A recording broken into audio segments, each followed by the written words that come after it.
Hey, ladies and gentlemen, this is Carmine Sabia for Explain America, and former President Donald Trump just dropped the bombshell of bombshells about his possible 2024 vice presidential pick, and you are not going to believe this. Folks, before we get started, please make sure you like, comment, share, and subscribe. Those little things really help us out, and they help our channel continue to grow.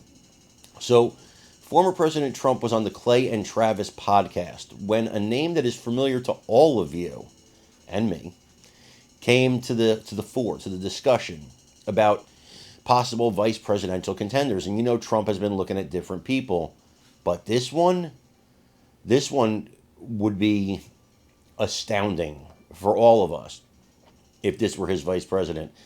This is a guy I pegged that could be president someday, and I guarantee you, well, I can't guarantee it, but I feel pretty confident that you never thought of this name. Let's take a look.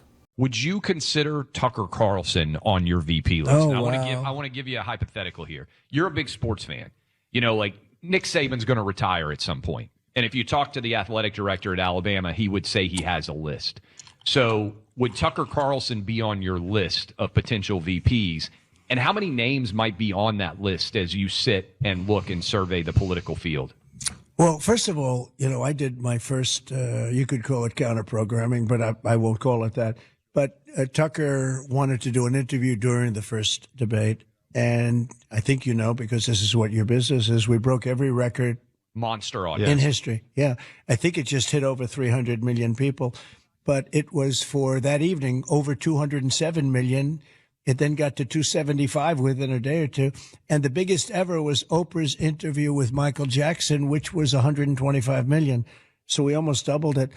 Now, who would have thought that was going to happen? The last debate they had the lowest audience in the history of presidential debates. I don't know if you know it. And I think the one tonight it's on tonight. And yeah. I don't even talk about it. Would you consider Tucker, though, based on those I numbers? like Tucker a lot. I guess I would. I think I'd say I would, because he's got great common sense. When they say that you guys are conservative or I'm conservative, it's not that we're conservative. We have common sense. We want to have safe borders. We want to have a wall because walls work. You know what I used to say about walls? I'd say wheels and walls. Everything changes.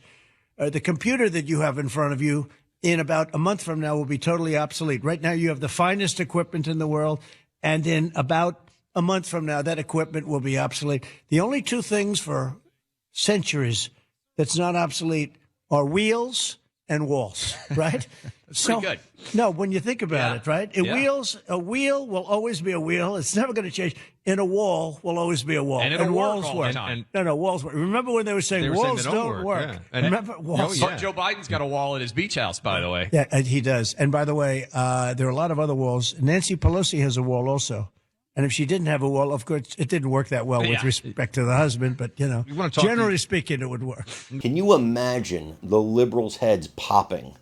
Vice President Tucker Carlson. Can you imagine the insanity that would ensue? It would be great. Can you imagine those two on the campaign trail together? Oh, baby. It would be a dream team, a dream ticket that I think we could only think of in our wildest imaginations. I want to know what you guys think about this. Tucker or somebody else? Let me know. Do you love this idea like I do? Maybe I'm dreaming, but I want to know what you guys think. Let me know in the comments, please. Also, please remember to like, share, and subscribe. It really helps us out. I'm Carmine Sabia. This is Explain America. We love you guys. God bless you. Take care, everybody.